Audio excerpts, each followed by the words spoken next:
Hello, my name is Jennifer Covell, and I am president of the Tufts University Alumni Association. It is my pleasure to welcome you to the 2020 Alumni Awards ceremony. This year, while we are holding a virtual ceremony due to safety guidelines surrounding the COVID pandemic, we hope all of you are staying healthy and safe.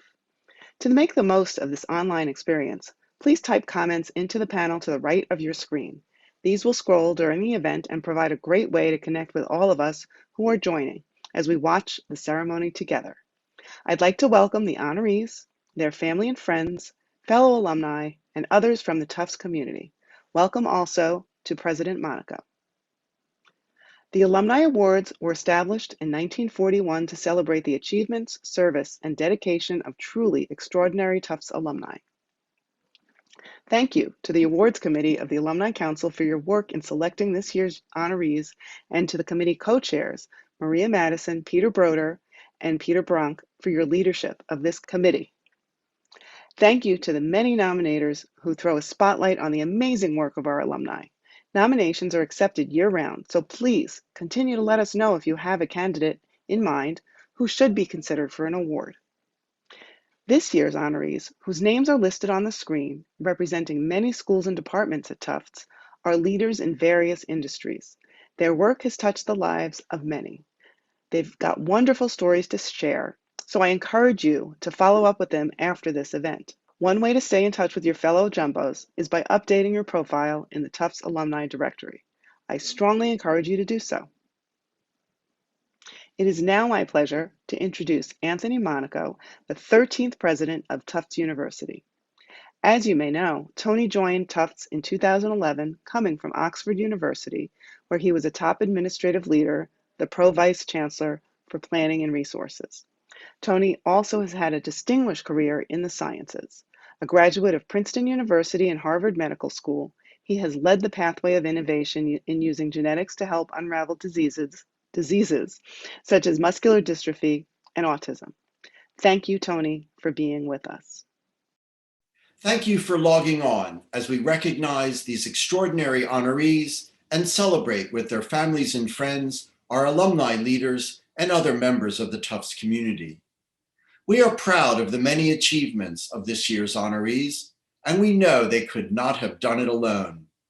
To our faculty and staff, I'd like to recognize the invaluable role you play. The support you provide extends beyond our alumni honorees to our current students and future Jumbos, so thank you. I am also grateful to the Alumni Association for sponsoring this important program. The association has been recognizing outstanding alumni at Tufts each year since 1941. The members of the awards committee spent many hours reviewing nominations and selecting these outstanding alumni. Thanks to all of them, and to Maria Madison, Peter Broder, and Peter Bronk for their leadership of the committee. The pool of nominees has remained extremely competitive over the years. Thank you, nominators, for your time and effort in putting forth such impressive candidates, and thanks to those who submitted letters of support. This year's honorees have demonstrated outstanding leadership in their career fields, service in their communities, and service to the university. They are a remarkable group, representing Tufts at its very best. To our honorees, congratulations to all of you. We know that as you continue in your work, you will accomplish much, and we will continue to follow your careers with great interest. I look forward to welcoming you back to the Hill when the pandemic is over. Thanks again for joining us to celebrate these outstanding alumni. Thank you, President Monaco. I am pleased to introduce the 2020 Tufts University Alumni Association's Alumni Award honorees. There are 13 honorees among 7 award categories. I will announce your name, read your citation, and then you will share brief remarks. Ryan Pandia, Young Alumni Achievement Award. Ryan, before your graduation from Tufts in 2013 with a Bachelor of Science in Chemical and Biological Engineering, you contributed to seminal research on tissue-engineered meat in the Kaplan lab. Your interest began as a teenager when you shifted to veganism. based on concern for animal welfare and the environment. Yet you continued to love and especially miss dairy. From experience gained in your first job at a small pharmaceutical company called Mass Biologics, combined with your bagel moment, dripping a sad soy substitute cream cheese, you realized that the fermentation technology used in the pharmaceutical industry could also be used for better dairy alternatives. This search for an improved dairy launched you as a biotechnology entrepreneur, becoming co-founder and CEO of Perfect Day, a food company on a mission to create delicious animal-free dairy products that left a kinder, greener footprint on the planet. 5 years later, the dream came true as a funded startup company that released the first commercial ice cream featuring non-animal whey protein. Your future plans included partnering with companies, both large and small, to incorporate Perfect Day proteins into dairy foods we love. Besides everyone's favorite ice cream, this might include butters, milk alternatives, and all sorts of cheeses, good to eat and good for the planet. Ryan, on behalf of the Tufts University Alumni Association, it is my honor to bestow upon you the Tufts Young Alumni Achievement Award for all that you have done to create delicious, nutritious food that does less damage to the planet. Congratulations. Thank you so much for this honor.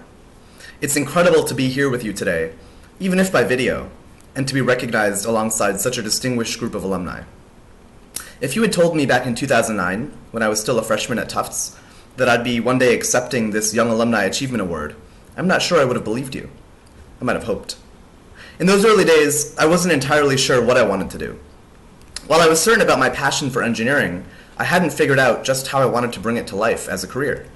Simultaneously, as an 18-year-old in a new community of thoughtful future world changers, as a millennial, I was a recent vegetarian, skewing vegan, and could tell there was a lot of work needed to bring more mainstream appeal to those endeavors. There still is.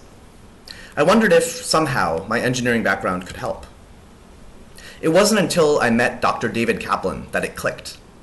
Though I was a chemie, I took a few classes in biomedical engineering and was extremely impressed by Dr. Kaplan. He ran a sprawling, successful laboratory that had turned countless PhDs into successful companies. I'm not sure if it's true, but people said he would wake up at 3 or 4 in the morning and work until after midnight. I do not have that power. On day one of biomaterials and tissue engineering, Dr. Kaplan shared that in addition to all the obvious medical applications, a small contingent of researchers around the world were working to make meat without animals using tissue engineering. Like many vegetarians, I still loved and craved meat, so this sounded fantastic. I approached Dr. Kaplan after class, and despite me being a lowly undergrad, many layers below what could possibly be interesting to him, he helped me find a place in his secret group working on cultured meat. You see, no one would overtly fund cultured meat back in 2010, 2011, but Kaplan saw the value of it, so he had a small group working on it, which I was lucky to join. I worked in that lab for a little over a year, during which time I realized that, man, this research was decades away from being commercializable. I won't claim that Tufts gave me a spirit of impatience, that's probably all me, but the community did give me a keen understanding that impact is what matters. Exciting, world-changing ideas are only exciting if there's a potential for them to achieve impact, which comes from scale. I knew I wanted to do this, or something like it, and to make it real, make it possible in a much faster timeline. When I graduated in 2013, there were still no jobs in this industry with no name, today called cellular agriculture. I got a job in medicine, antibody production, but my eyes had been opened and my interest piqued. I was also now vegan, and my need for dairy was about 1,000,000 times stronger than my need for meat ever was. It was time to put on my Tufts engineering hat and confront the issue of my lifetime. Why do we need cows to get milk? Could we not? Could we use more efficient technologies, like the ones pioneered in Dr. Kaplan's lab, in new ways to achieve similar outcomes? As it turns out, my soon-to-be co-founder was thinking the same thing from across the country. That single question kicked off this journey that's brought me here today, and led me to co-found Perfect Day, a company pioneering a new way to make the foods you love today for a kinder, greener tomorrow. Today, we make the world's first animal-free milk proteins that are identical to the ones found in milk, without a single cow. And last year, we debuted and commercialized these first-ever animal-free milk proteins in a line of ice creams, which are now available in thousands of stores across the country. Full commercial scale at positive margins. This is critical. And it's just the start. Since we, believe it or not, have found ourselves at the forefront of large-scale food protein expression using microflora, there's so much more we can do than even just dairy. I'm so excited for what's still to come. No matter what does come next or how far this journey goes, I'll always be looking for opportunities to leverage my abilities and strengths to improve the world for as many people as possible. And I'm grateful to have honed this mindset during my training at Tufts. For that, I could not be more grateful. Thank you to President Monaco and the rest of the Tufts Alumni Association for this recognition. Derrick Young Jr., Young Alumni Service Award. Derrick, you're a proud jumbo with a Master's of Public Health from the Tufts University School of Medicine's Public Health program. You've demonstrated your commitment to Tufts as a member of the Tufts Public Health Student Senate, Tufts Health Literacy Leadership Institute, and the co-founder of the Tufts Coalition for Inclusion. Derrick, you've stayed engaged beyond graduation as a member of the Alumni Council and as the previous president of the Public Health and Professional Degree Programs Alumni Association from 2018 to 2020. In addition to your commitment to Tufts, you're deeply committed to Boston and its surrounding community. You are the founder and executive director of the Leadership Brainery, a nonprofit organization that promotes educational equity by preparing first-generation and diverse college students to attend top-tier graduate and professional degree programs. Trained in public health, you understand the importance of racial equity and justice-oriented initiatives. You rose to the challenge and responded to the COVID-19 pandemic by launching an emergency relief fund that provided grants to diverse, low-income, first-generation, and LGBTQIA students attending college in the greater Boston area. Derrick, you're an inspiration to Tufts and to Tufts students, as well as a source of pride to the university. On behalf of Tufts University, especially our Alumni Association, it is my honor to recognize your achievements and all that you have done and continue to do for Tufts. We are presenting you with the Young Alumni Service Award. Congratulations. Hello, everyone. I hope you are doing well and most importantly, staying safe during these unprecedented times. I'm Derrick Young Jr., a 2017 graduate of Tufts University School of Medicine's Public Health program. It brings me great joy and honor to receive the Young Alumni Service Award. As someone who is genuinely committed to public health and service, awards are not something I strive to acquire. However, this is an excellent reminder that Tufts values the critical community work that our larger society typically overlooks. So I was made aware that I'm the first Master's of Public Health graduate to receive a Tufts Alumni Award. And while I know I will not be the last, I do want to acknowledge all of those who have come before me, all of those who work alongside me tirelessly every single day to protect and serve our most vulnerable populations. As we battle through the COVID-19 pandemic, one of the worst public health crises our world has ever seen, I truly do hope that we found a new respect for those who are committed to protecting our public's health. I am a Black, openly gay man born in Southside Chicago. I spent most of my upbringing in Kansas City, Missouri, and as a first-generation college student attended Grambling State University and HBCU in Louisiana for my undergraduate degree. And so many people ask, well, Derrick, how did you end up at Tufts, one of our nation's top research institutions? My answer is service. My partner and I visited Massachusetts in 2014 for a service trip. I then toured Tufts, a school I had never heard of before, and I was moved to apply.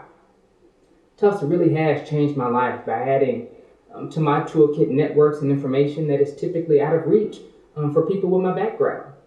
I've been blessed to gain the privileges to impact the lives of millions, from large stages to viral videos and research, drafting policies, state and local, that really center health equity, to leading efforts that house the homeless or provide mass-scale infectious disease education and testing for high-risk populations. I now run Leadership Brainery, a nonprofit education equity organization that helps those with backgrounds like myself. getting new tools in their kits to access competitive graduate education and hard-to-reach networks so that they can serve and uplift our society in unimaginable ways. There's so much change to be made, and I really do appreciate Tufts for their commitment to ensuring it happens. So, thank you again for this meaningful recognition, and I really do look forward to all that is to come. Thank you. William Abrams, Distinguished Achievement Award. We take pride in honoring William Abrams, a 1975 graduate of Tufts University with the Alumni Distinguished Achievement Award. Bill graduated from Tufts with a degree in sociology and then earned master's degrees in journalism and business from Columbia University. He went on to complete the Harvard Business School Executive Education, Strategic Perspectives and Nonprofit Management program. Bill has a long career in journalism and as a media executive in the New York Times, ABC News, and the Wall Street Journal. Most commendably, Bill has used his skills to work with nonprofits and organizations aiming to lift people out of poverty. He helped with job readiness programs for the homeless in New York City and advised Soho and the Partnership for a Drug-Free America. Bill serves as president of Trickle Up, an organization helping people start micro businesses by providing seed money and training. It has branches in Africa, Asia, Latin America, the Caribbean, and the US. Trickle Up has improved the lives of thousands, and under his leadership, Trickle Up implemented new strategic plans and expanded its programs, while also raising its profile, income, and donors. Trickle Up continues to help people in need even during the COVID pandemic. In 2020, after Hurricanes Ida and Iota, Trickle Up funded critical infrastructure to divert water and protect the community of Yalajuks, Guatemala from future flooding. William Abrams, you embody the Tufts spirit of service that is a core value to the university. We thank you for your service and achievement and for the example you set for present and future Tufts students and alumni. Congratulations and thank you. Were it not for Bonnie Wallace, I would not be here today. Miss Wallace, as we called her back in 1970, was a college counselor at Ladue High School in suburban St. Louis, where I grew up. Tufts was not very well known there. I don't think I'd ever heard of it until she said to me, "I think Tufts would be a good school for you." I applied, but frankly had my eye on the University of Michigan and Northwestern, two schools closer to home.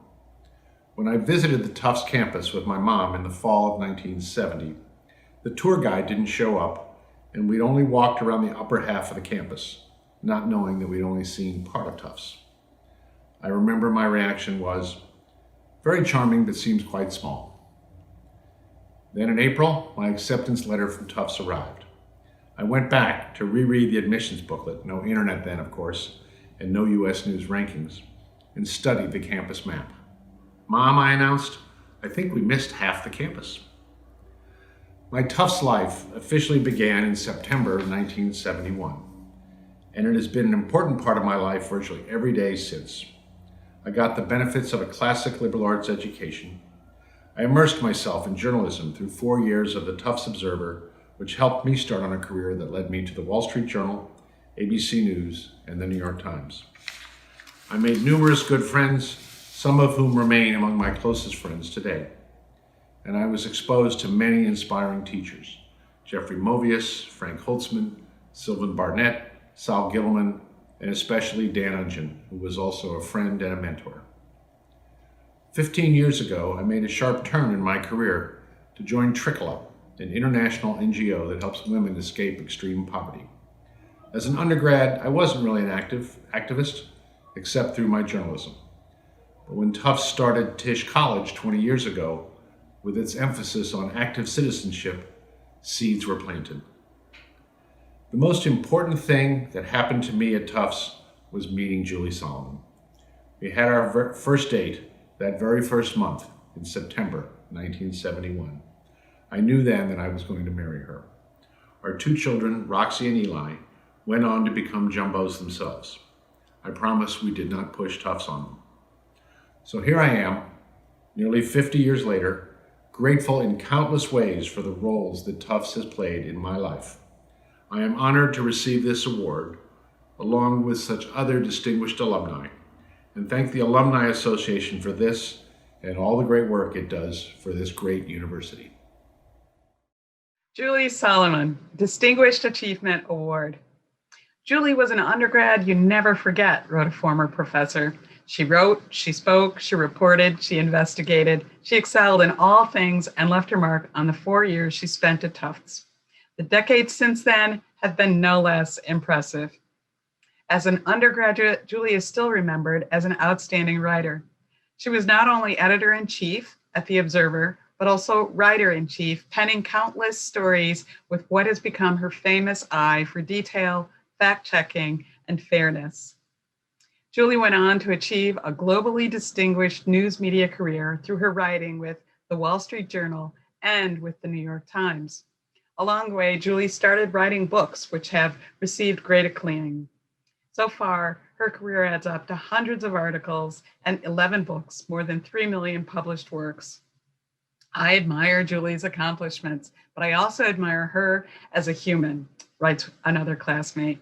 Julie has worked diligently as board chair of BRC, a leading nonprofit organization in New York City that provides housing and treatment services to thousands of homeless adults.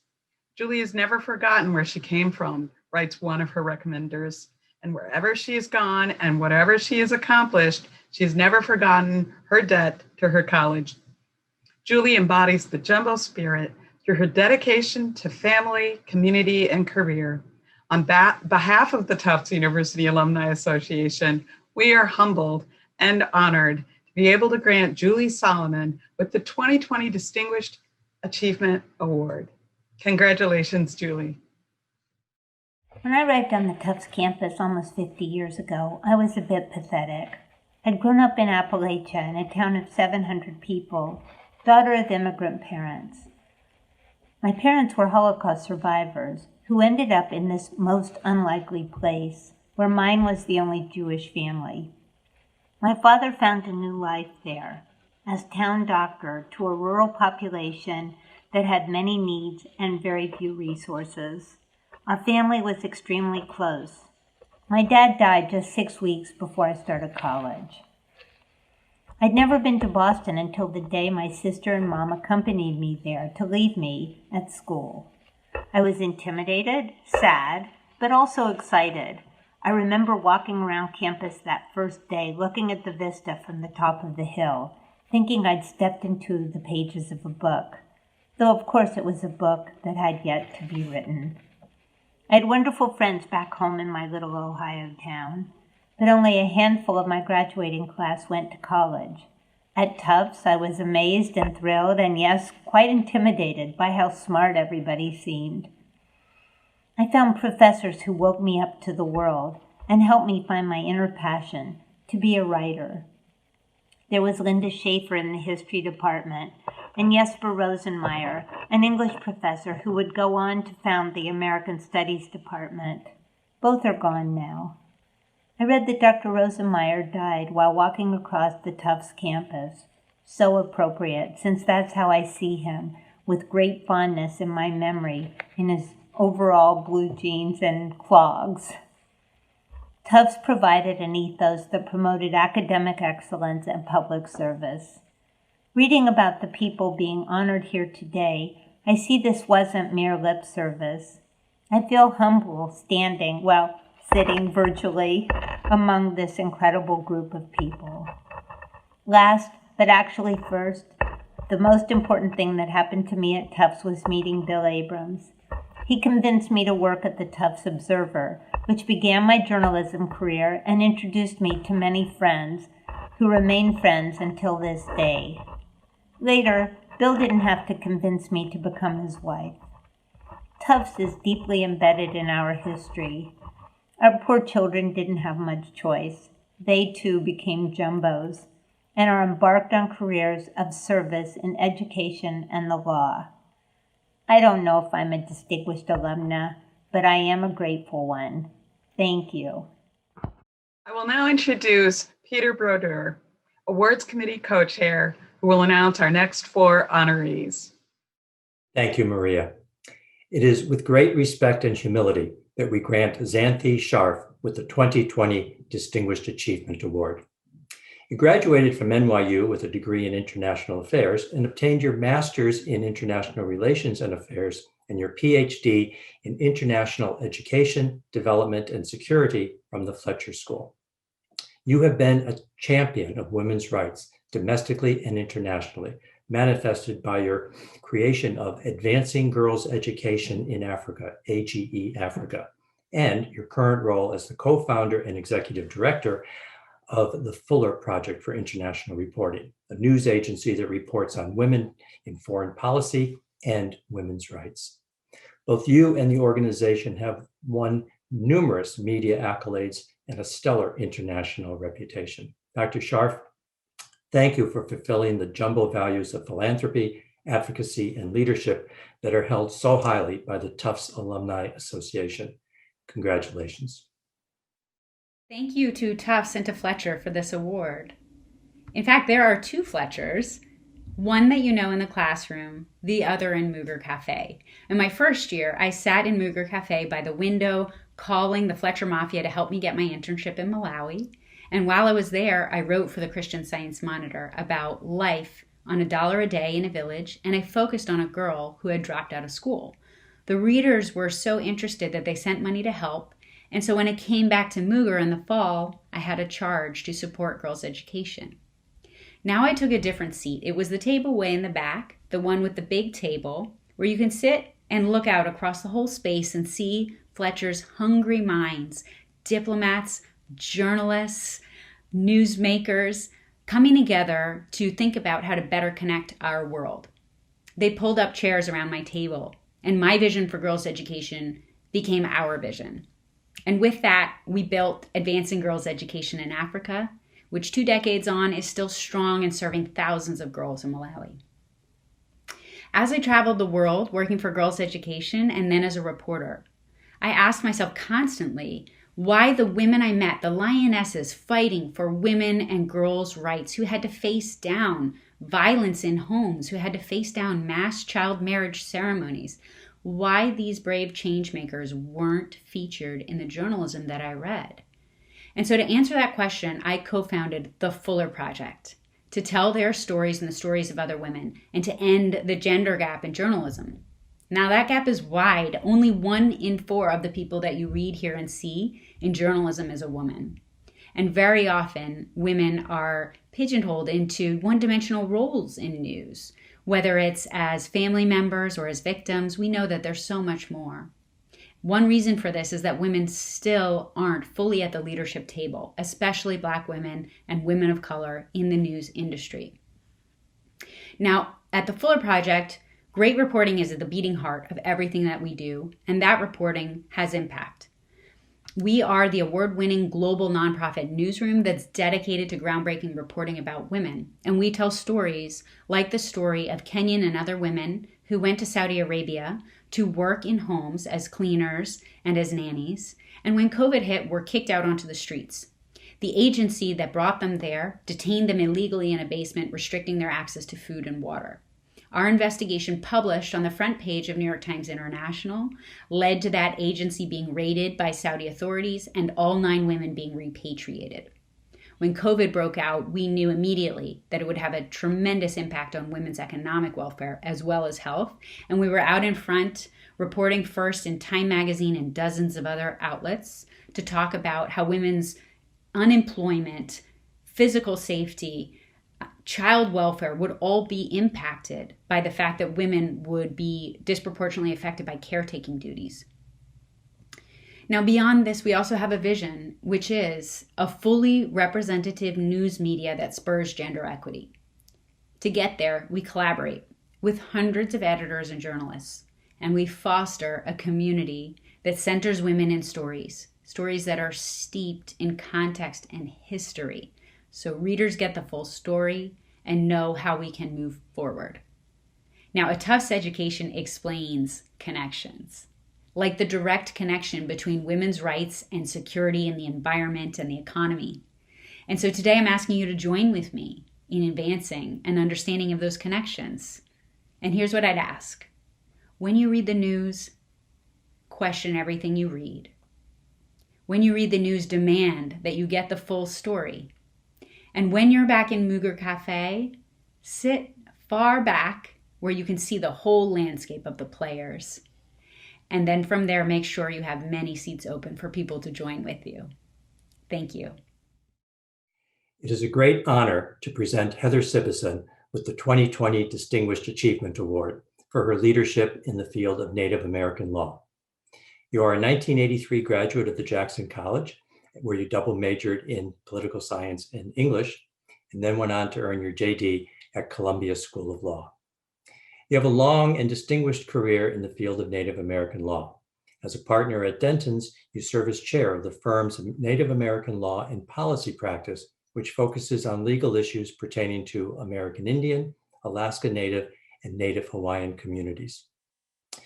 You have extensive experience with the Indian Reorganization Act, various land and water rights settlements, and legal issues that have followed the Supreme Court's decision in Kasuri versus Salazar.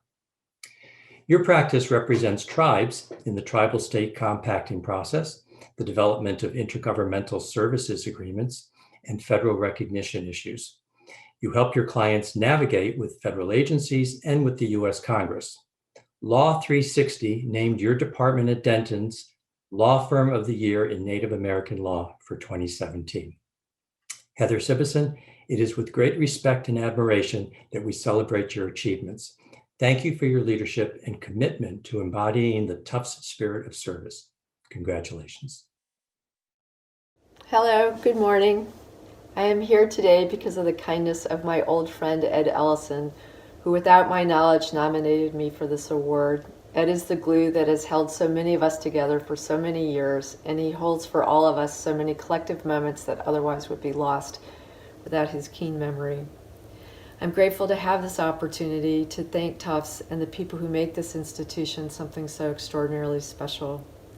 Tufts allowed me to simultaneously study and integrate the things I loved most: American history, English, and architecture. Traditionally entirely separate fields, I arrived just as the new interdisciplinary American Studies major came into being. This allowed me to root around in the puzzle pieces of our American experience and better understand how it all fits together. Nothing was more fun for me than having the latitude to consider a John Singer Sargent painting while reading an Edith Wharton novel. Both made more sense to me in the context of each other. All this gave me a better understanding of how we came to be Americans, who we have been as Americans, and ultimately to give me great hope for who we can be. Today I practice federal Indian law, meaning that I work for American Indian sovereign governments seeking redress for historical wrongs. This usually involves assisting tribal governments reacquire lands that were taken from them, sometimes illegally, sometimes legally, but immorally. In this work, the interdisciplinary training I received at Tufts has been invaluable. Always we start not with the law, but with the tribe's history and how that history has impacted the tribe's lands, culture, and language. Only then can we consider how best to use the law to advocate for an appropriate resolution. I won't be able to name everyone here I want to thank without putting you all to sleep, but the late, great Margaret Henderson Floyd instilled in me a profound love of architecture and was a true mentor during my undergraduate and graduate years at Tufts. Without Yvonne Galantic, I would never have seen Giotto's paintings at Assisi or read the great classic philosophers on beauty and love. Elizabeth Ammons taught me to write and to love American literature. Only she could make me learn to love Ethan Frome. The late Professor Gerald Gill bettered and widened my perspective on American history. Saul Gittleman continues to inspire hope and joy. My happiest moments at Tufts were on a soccer field on a chilly, sunny fall New England day. Bill Gehling taught me not just how to love the game, but about grace, grit, good humor, and good sportsmanship. Fred Hintlian, whom I have since forgiven for making me do 100 billion million trail leg drills, is personally responsible for rescuing my love of running track. My best jumbo friends, Mel, John, and Peter, have remained constant sources of friendship and comfort. To Jamie, Ron, Brett, and Rob, to beloved teammates, Norma, Diane, Linda, Paige, Lisa, Jody, Judy, Flo, Doug, Mark, and of course Eddie. To Janet, who kept us all taped together. To Michael Tapscott, to everyone too numerous to name here. Thank you for the great gift of your friendship. To my parents, Dr. Virginia Hayes Sibison and the late Robert Sibison, and to my step-parents Arthur and Diane, I love you and I thank you. To the 3 people who tolerated too many dinners served late and too many conference calls taken during family vacations, my children Virginia Grace, Elaine, and Alex, all of whom share my love of Massachusetts and all of whom attended college in the Commonwealth, at Tufts and at Holy Cross, I cannot thank you enough for your love and support. This award belongs to you more than it belongs to me. Finally, to Jody Glassner, ever patient and kind in her assistance as I have very imperfectly navigated this awards process, a huge thank you. Thank you for allowing me to be a small part of the great history of Tufts University. It is with great pleasure that I present Gresh Lattimore with the Distinguished Service Award. After receiving a master's degree from the Fletcher School in 1965, you joined the Navy, serving in combat cruises off Vietnam. You then returned to Fletcher, earning a PhD, continued in the Naval Reserve for 18 years, taught at the U.S. Naval Academy, and embarked on a 3-decade career in small business banking. The hallmark of your life has been service through civic engagement, volunteer work with veterans, religious chaplaincy, and, as we note today, long and continuing leadership in the Fletcher Tufts alumni community. You have been a class reunion chairperson, a successful fundraiser, and an active leader in the Alumni Council. You have given special attention to the on-campus ROTC program, our mentor, scholarship creator, and organizer for annual ceremonies on Veterans Day and at commencement, among other events. You are noted as having given freely of your time to help students interested in pursuing military careers after their studies at Tufts, and you have been an inspiration to students who want to follow your footsteps in service to America.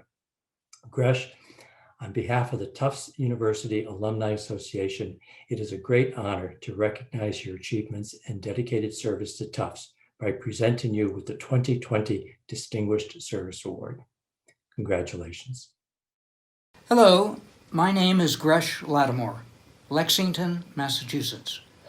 I'm a graduate of the Fletcher School, class of 1965, and ultimately a PhD in 1972. My years at Fletcher were foundational for my future life, so I accept this Distinguished Service Award with deep gratitude and joy. First, let me thank the awards committee and anyone associated with my nomination for their kindness and support. Your efforts inspire all Tufts graduates with the wide array of talent found in the Tufts community. As I said, my years at Fletcher were foundational.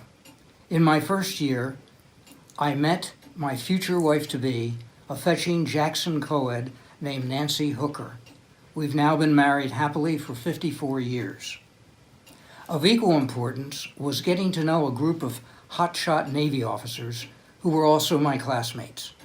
Thanks to their example and urging, especially by then Lieutenant Commander Jim Patton, and against the advice of nearly everyone else I spoke to, I volunteered for Navy Officer Candidate School in the fall of 1965. These were the years of the Vietnam War, and I served 2 years aboard the aircraft carrier USS Coral Sea and taught a year at the Naval Academy. While I left active duty after these 3 years, I joined the reserves for the next 20 years, retiring in 1990. Fast forward to 2012, when Linda Dixon, a fellow Fletcher grad and retired Army National Guard officer, invited me to join the Advocates for Tufts ROTC, the alumni group which supports this Reserve Officer Training Corps on campus, as well as returning veterans to the academic world. The Advocates was a well-established entity thanks to Ellie Short, but she was spending more of her time in Florida, so I was asked to chair the committee. ROTC is a national military program which promotes scholarships for aspiring young men and women interested in military service. While our cadets and midshipmen total not more than 25 in any given year, that's under 1% of the entire undergraduate population, they provide a distinct group of dedicated, mature undergraduates. I just checked the undergraduate schools of the 18 admirals and generals serving with the Joint Chiefs of Staff in Washington right now. These are our highest military officers, and found that 61% of them came from an ROTC background. Our small Tufts numbers have provided an admiral, an Air Force general, and a female Army general over the years. I even successfully nominated Major General Maria Barrett, Jackson class of 1988, for a Distinguished Service Award a few years ago. I also learned very quickly that Jim Glazer, Dean of the School of Arts and Sciences, was very keen about ROTC.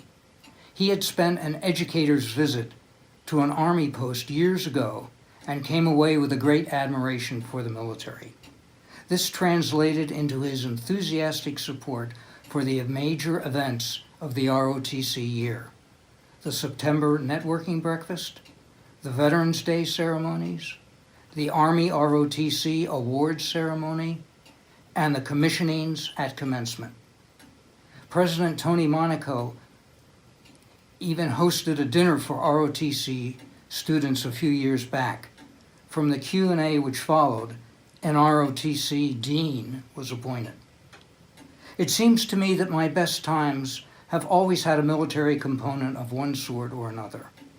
In these troubled times, our nation needs a strong, diverse military, and Tufts is contributing its part. Thank you, Tufts, for permitting me to play a small role in this great endeavor. And thank you again for this wonderful award. Pax et lux. Alan Salamon, it is my privilege to recognize you for your long and distinguished service to the Tufts community and to present you with the Distinguished Service Award. You have been recognized by former President Larry Bacow with a President's Medal, have served as a trustee, a political science instructor, reunion committee member, and more. After receiving your nursing degree at UMass Lowell, you spent decades in the elder care arena, building a network of nursing facilities and co-founding Houseworks, a provider of home care assistance for seniors and support for their families. You have led various businesses and philanthropic boards and been active in presidential campaigns with the Democratic National Committee and have served as the United States Ambassador to Spain.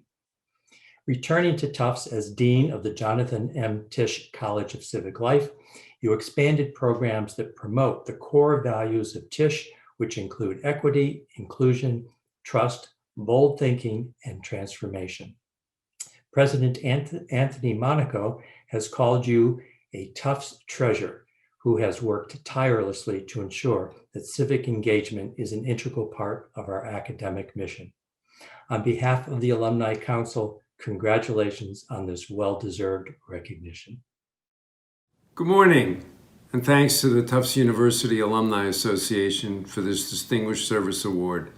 Thanks to the Awards Committee and to the Office of Alumni Relations. I'm especially grateful to my colleagues at Tisch College of Civic Life for nominating me. I'm privileged to work with a group of mission-driven scholars, researchers, faculty, and professionals who are dedicated to the education of Tufts students to be active citizens and to making the world a better place. I returned to Tufts over 7 years ago to be the Dean of the Jonathan M. Tisch College of Civic Life. It was a homecoming for me. It's where I spent my undergraduate years over 50 years ago. Tufts left an indelible mark on my life as a result of that experience. It's informed everything I've ever done since. It's where my own sense of civic responsibility first came alive. I became very interested in the plight of American cities. I studied urban poverty and the relationship to healthcare problems in the inner city. I fell under the spell of a dynamic and charismatic Dean of Jackson College and Professor of Political Science, Tony Shays. I was very proud of the fact that Tufts was the originator of the very first community health centers in the United States. I remember going to the medical school to meet with some of the pioneers in that field. It's also when I volunteered in my first political campaign. It's when I participated in my first political demonstration. It's when I made my first visit to the president's office, although that was uninvited. I went on to become a community organizer after graduation, and then had a career in the private sector. But everything I've done, Tufts has been a part of me, and has really, my lessons that I learned as an undergraduate have stayed with me and gave me a profound sense of the importance of being civically active.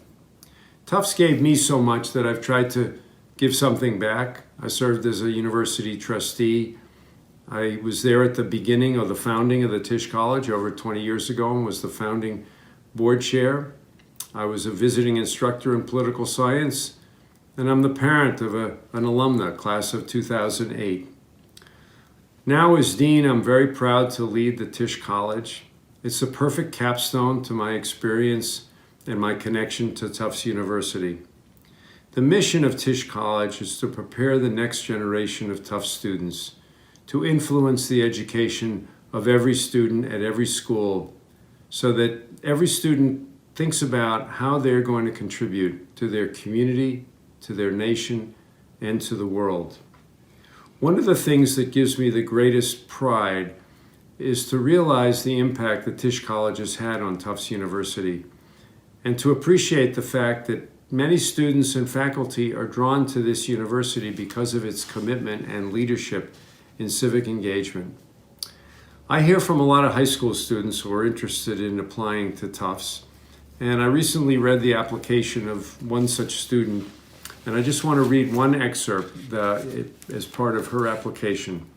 In answering the question, which aspects of the Tufts undergraduate experience prompt your application, or in short, why Tufts, she wrote, visiting campus, I learned that Tufts combines the qualities that deeply matter to me: academic rigor and civic engagement, intellectual curiosity, and kindness.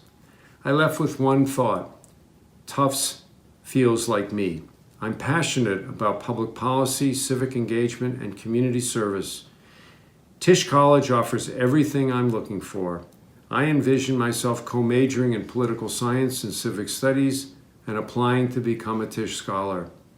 I love that Tufts encourages students to be their whole selves. I see myself becoming part of an intellectual, playful, civically engaged, diverse, kind, and collaborative community, being a jumbo. Understanding that this is what being a jumbo means, and appreciating the impact that Tisch College has had on the university is a great source of pride to me, and will ensure that the values that I received as a Tufts undergraduate will continue into the future. Thank you. Please welcome our co-chair, Peter Bronk, who will announce the last 5 honorees. Thank you, Peter. We all owe a great debt to Lee Gallant, a 1984 graduate who received his JD from Columbia Law School. As deputy director of the ACLU's Immigrants' Rights Project, you secured the court injunction that stopped an extraordinarily cruel and inhumane policy enacted by our government, the forcible separation of thousands of children, including babies and toddlers, from migrant parents. This award is given to you in recognition of the passion, dedication, expertise, and commitment you brought to bear to redress this shameful chapter in our history. Remarkably, this is only one example of your extraordinary effectiveness in defense of civil rights. Over your career, you have successfully argued dozens of other groundbreaking civil rights cases, including the travel ban on individuals from certain Muslim-majority nations. Lee, the Tufts University Alumni Association thanks you for all you have done to uphold civil liberties and is proud to present you with the Active Citizenship and Public Service Award. Congratulations. I want to thank Tufts for this incredible honor. It's always nice to receive an award, but to receive an award from your college is particularly gratifying. And again, I'm honored to receive this award. I have been a lawyer at the National Office of the ACLU for nearly 30 years. Recently, I have been working on a case called Miss L v. ICE. in which the Trump administration separated parents and children, many of whom were just babies and toddlers. At this point, we know that more than 5,500 children were taken away from their parents. I am grateful that Tufts has recognized my work, my civil rights work, particularly in this recent times. And I am grateful for Tufts giving me the type of inspiring education that has led me to a successful public interest career. I'm also extremely excited about what I see at Tufts, the opportunities students now have to engage in issues of social justice, the space Tufts is creating, the commitment Tufts has made to those issues. That's extremely exciting, and I hope that will continue. And I would say to students, get involved in the issues of the day, regardless of which side of the issue you're on. Just get involved. I hear many students say, well, the issues are so big, what impact could I actually have? What I would say is get involved in any small way you can get involved. You don't need to solve the biggest issues of the day right out of college, but I think you'll see that if you help one person, one family, how meaningful that will be to that person. I think you need to recognize how much power you have to help vulnerable people in society, and roll up your sleeves and get involved.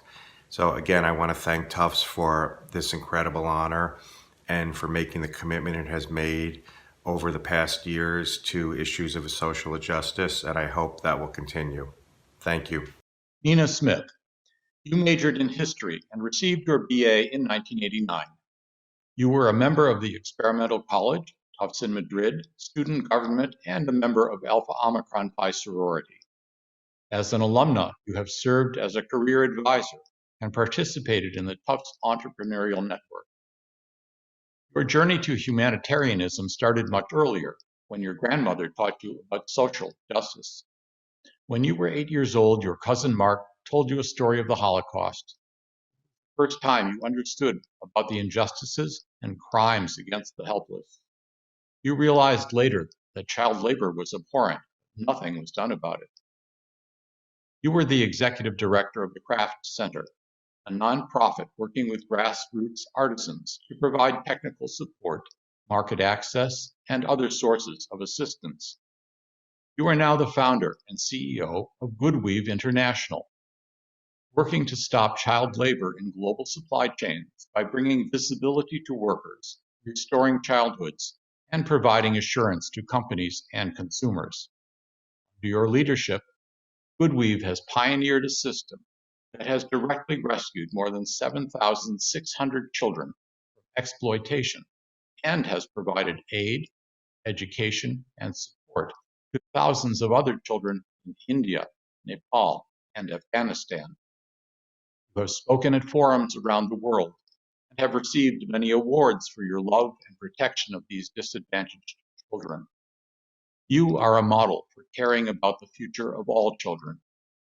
On behalf of the Tufts University Alumni Association, we are proud to award you the Active Citizenship and Public Service Award. Congratulations. Thank you so much, the Tufts Alumni Committee, for selecting me for this incredible honor. Winning this award from Tufts is especially significant to me because Tufts is where I first learned about how interconnected the world is and also how markets can drive change in powerful ways. In the fall of 1985, my freshman year of Tufts, I participated in the student protests demanding the university divest from South Africa. Though it didn't happen immediately, eventually Tufts did divest, as did many schools and institutions across the country, and this played a pretty major role in ending apartheid. It was a huge lesson for me. And there were so many other experiences on campus, including and especially studying with amazing professors like Gerald Gill, Martin Sherwin, Layla Fawaz, and Saul Gittleman, and they really sparked my passion for global human rights and justice, and I've been engaged in these issues ever since. More than 20 years ago, before terms like corporate social responsibility were in vogue, I joined our founder, Kailash Satyarthi, now a Nobel Peace Laureate, to launch Goodweave to stop child labor in global supply chains. Though the work wasn't so easy, the concept was simple. build a marketplace of businesses and consumers in the West that demand products that are child labor free, and manufacturers abroad will in turn respect the rights of children and all workers or literally risk losing their market. In the handmade carpet industry, we built a program that today partners with nearly 200 companies in 19 countries, including those like Target, Macy's, and Restoration Hardware. Together, we've ensured the rescue and rehabilitation of more than 8,000 children from servitude, educated tens of thousands of kids at risk of trafficking and exploitation, and reduced the number of child laborers across the carpet industry by 80%, from 1 million down to 200,000. We've also replicated our model across countries and to new products, such as home textiles and apparel. In addition to thanking the Alumni Association, I also wanted to acknowledge that I count many Tufts Jumbos as colleagues, donors, and even pro bono legal counsel. So I wanted to take a moment to thank all of you, you know who you are, for joining the cause. Finally, I wanted to let you know that 2021 is designated by the UN as International Year for the Elimination of Child Labor. So I want to thank Tufts for honoring me with this award at such a timely moment when our message is urgent. There are still 152 million child slaves in the world today, and COVID-19 is driving more children into servitude. So I want to invite anyone in this community who wants to get involved to get in touch with me directly. And thank you once again to Tufts for this incredible honor. Chiamaka Chima, you are a proud double jumbo with the BS and MS in electrical engineering. From the moment you graduated, you have been contributing to your fellow jumbos. You strengthened relationships between your employers and Tufts to build a more consistent recruiting relationship with the Tufts Career Center. You mentor students through referrals from the International Center, Career Center, the National Society of Black Engineers. As Robin Kaplan, Associate Director at Tufts Career Center, notes, you are her go-to person to send engineers when they are just starting to understand the importance of networking. You are a role model for other international engineers and a strong mentor to women of color, both students and alumni. Chiamaka, on behalf of the Tufts University Alumni Association, it is a great honor to recognize your achievements and your dedicated service to Tufts by presenting you with the 2020 Career Services Award. Congratulations. I'm humbled to receive the Tufts 2020 Career Services Award, and I'll start off by saying a very big thank you to Tufts and to Robin Kahan for this nomination. Thank you for believing in me. Thank you for your help all these years. Thank you to the award committee, and thank you to Joda for being on top of all of this. Truly, this award is for all the people who have positively impacted my life while I was back at Tufts. From my academic advisors, Dr. Karen Panetta and Dr. Valencia Kumsin. Thank you for the opportunity to work in your lab and to groom my fundamentals. Thank you to Robin for helping me craft my first resume, for your career insights over the years. And thank you to Jane and Gabby from the International Center and the European Center. Thank you for being great sounding board and for your friendship over the years. Thank you to Lynn from the Catholic community at Tufts, and thank you to Professor Lassa for teaching me what it means to truly apply engineering. Now, thank you to the host of others who I didn't get to mention here, and of course to my family and friends for the support and the emphasis placed on meaningful relationships and giving back. Now, these supports I received all these years made all the difference, and I can only hope to continue to carry that torch and to help and give back to Tufts as much as I can. There is a famous African proverb that says, when you take an elevator up, you should remember to send it back down to get others up top. So I do hope that as a Tufts community, we continue to identify with that and continue to help one another. I want to be associated with that brand where wherever you are, domestic or international, and you hear that someone is a fellow jumbo, you go out of your way to help them to the best of your ability at first. And thank you once again, Tufts. It's truly an honor to be receiving this award. Congrats to my fellow awardees for their great work, and thank you. Raphael Huey, Soon after graduating in 2006 with a BA in International Relations and Economics, you earned your law degree with distinction and now specialize in corporate finance and civil and criminal litigation. Your passion for helping others is evident in all you do, whether it's offering confidential and free legal advice to the general public, reading stories to orphan children, or mentoring secondary school and law school students. You're also an extraordinary ambassador for Tufts. Over the years, you've helped to organize alumni events in Beijing, served as the China Committee Chair for the Tufts Alumni Association Admissions Interviewing Committee, and for the past decade, you have represented Tufts at the University Fair for ESF schools as an alumni coordinator with the admissions office. For your dedication and tireless effort to Tufts and your community, it is my honor to bestow upon you the Tufts Service Citation. Congratulations.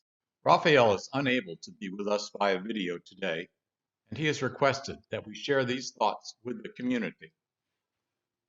President Monaco, fellow Tufts community colleagues, fellow alumni and friends, it is a great honor to have received the Tufts University Alumni Service Citation Award this year. Thank you. For the short time that we have together here, I'd like to give you a brief background about me and the work I have been doing that led to this service award. While having spent some time living and schooling in the US and Canada, the majority of my time growing up was spent in Hong Kong. Then I went to Tufts. Tufts had provided me with the unique opportunity of a world-class education cushioned together in a vibrant and diverse collegiate community in the greater Boston area. Through various initiatives, I was able to visit and also meet faculty and students not just at Tufts, but also from many universities and colleges in Boston and in other northeastern states. Having graduated with a degree in economics and international relations, I then worked a few years in finance in Boston, followed by a few more years in consumer products and manufacturing in Beijing. It was in Beijing that I met the person who nominated me for this award, Ming. As part of Tufts' advancement work, Ming was in Beijing and hosted an event for alumni and friends. I was given the opportunity to help Ming with certain parts of the event. From there, every time Ming had events in Beijing and later with events in Hong Kong, I would be pleased to assist in any way that I could to make sure Tufts had everything that it needed. It was also from one of these events that I got to know and work with former Assistant Director of Tufts Admissions, Jen Simons. When Jen asked me if I could help with the admissions interview effort in Greater China, something that used to be called TAP, I gladly answered the call and helped make sure that we were able to have as many Tufts alums interview as many applicants as possible for every admissions cycle. Now that TAP is replaced with a system called TAN, things are now a lot smoother and easier to organize on that front. After moving back to Hong Kong to study law, I had also stumbled upon an opportunity to make sure that Tufts was well represented every admissions cycle at the annual university fair held by my high school in collaboration with its sister schools. And so now, every year, I make sure that Tufts has a strong presence in the ESF school system here in Hong Kong. Having graduated from law school and a practicing lawyer, I now work with my local law association in Hong Kong to offer free legal advice and assistance to the wider community in Hong Kong, especially to help the needy. Having now shared my journey of service with you, I would like to conclude my remarks with a short quote from Aesop. No act of kindness, no matter how small, is ever wasted. Thank you. Cynthia Valianti Corbett. As a native of Marlborough, Massachusetts, now living in Wimbledon, London, you obtained an MA from the Fletcher School and also led the Fletcher Club of New York and started the Fletcher Club of London. Currently, you direct the Cynthia Corbett Gallery, an international contemporary art gallery with an annual exhibition program that exhibits at contemporary art fairs. You had a high-profile career as an international economist specializing in emerging markets and was the architect and founder of the debt conversion plans for most of sub-Saharan Africa in the 1980s. During that time, you were a regular commentator in the financial broadsheets in both New York and London.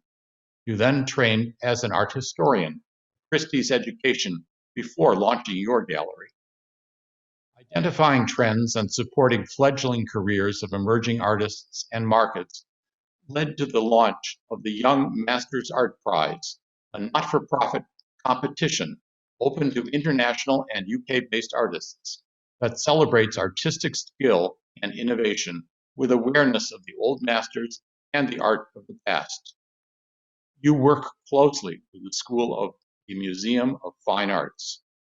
On behalf of the Tufts University Alumni Association, my honor to bestow upon you the Tufts University Alumni Association's Service Citation for all that you have done and continue to do for Tufts and the larger community. Congratulations. Greetings. My name is Cynthia Valianti Corbett, a proud graduate of the Fletcher School of Law and Diplomacy in 1978. When I was so thrilled to get the announcement that I was a candidate for this award, the Alumni Service Citation 2020 Tufts University Award, I was absolutely thrilled. I cannot say how much I loved my time at the Fletcher School.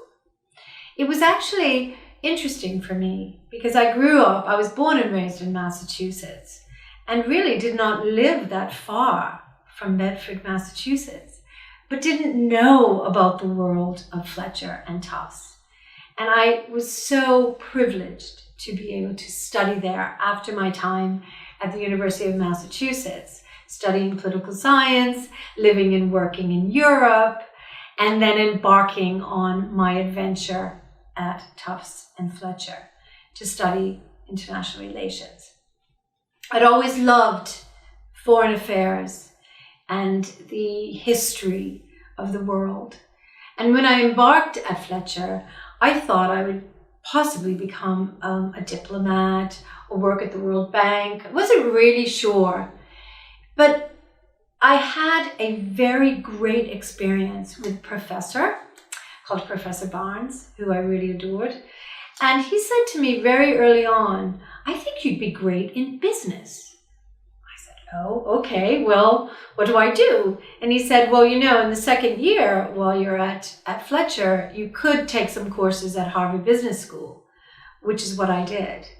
So the influence of Professor Barnes has stayed with me to this day. And it was wonderful being able to be at a place like Tufts, so, safe. And I felt really good there. And then kind of go out to Harvard, which was a lot bigger, and put myself into quite an uncomfortable position at Harvard Business School. It was very, very tough, differently tough than the academic rigor of Fletcher. Well, my journey was interesting because after Fletcher, I worked first for an international commodities company, and then for RCA, and then for Citibank, where I embarked on an incredible adventure of working all over the world, and landed up in London, where I was responsible for various African debt issues, and worked here, lived here, met my English husband, and then decided that after our daughter we were fortunate to have a daughter, and by the time she was 8, the traveling was very difficult. I have to say I loved it, and I loved being in a different country practically every week and learning about the culture and making a difference to the economic world. But I also always loved art and art history. So I decided to do a postgrad in art history and take a leap and try to open an art gallery, which I did in 2004. I have to say, diplomatic skills do come in very handy in the art world. And it is such an international place. So the journey that I embarked on all those years ago in 1978 to now has really been such a wonderful, wonderful professional life. And what is very interesting, I want to just say one quick thing about my not-for-profit that I set up in 2009 called Young Masters. And the circle kind of completes because I was fortunate enough to meet President Monaco in 2016, 17. And this coincided with Tufts acquiring the School of Museum of Fine Art. And I made